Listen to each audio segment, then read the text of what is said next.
গরমের তীব্রতা ভয়াবহ বেড়েছে এবং আমরা শুনছি এল নিনোর কথা। কিন্তু কী এই এল নিনো, যাকে নিয়ে সকলেই প্রকাশ করছে ভীষণ উদ্বেগ?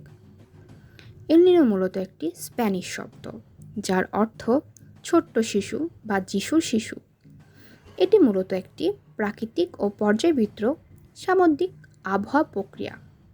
মূলত সমুদ্রের তাপমাত্রা যখন অস্বাভাবিকভাবে বেড়ে যায়, তখন তার প্রভাবে বাংলাদেশ সহ দক্ষিণ ও দক্ষিণ পূর্ব এশিয়ার এই অঞ্চলে পরে অতিরিক্ত গরম, বৃষ্টি কমে যায়, ফলে খরা সৃষ্টি হয়।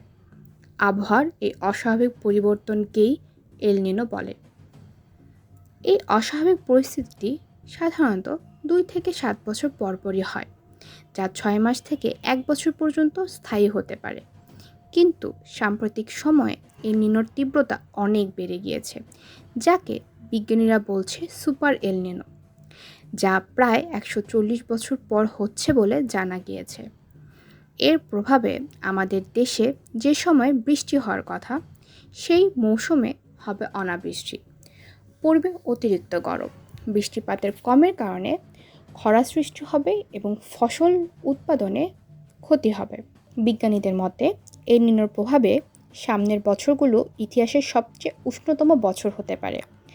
বাংলাদেশ সহ দক্ষিণ এশিয়ায় ঘন ঘন ও দীর্ঘমেয়াদী তীব্র তাপদাহ দেখা দিতে পারে। অতিরিক্ত গরমে জনজীবন হয়ে উঠবে বিপর্যস্ত। হিটস্ট্রোক, ডিহাইড্রেশন, চরম শারীরিক ক্লান্তি দেখা দিবে। এছাড়াও ডেঙ্গু ও মশাবাহিত রোগগুলো বৃদ্ধি পেতে পারে। খাবার পানির তীব্র সংকটও দেখা দিতে পারে। এল নিনোর এই অস্বাভাবিক পরিস্থিতিটি মোকাবেলা করতে ও নিজেকে সুরক্ষিত রাখতে স্বাস্থ্য অধিদপ্তরের দেওয়া স্বাস্থ্য বিষয়ক পরামর্শগুলো আমাদের অবশ্যই মেনে চলা উচিত। এরূপ তথ্যবহুল বিষয় সম্পর্কে জানতে আমাদের সঙ্গে থাকুন।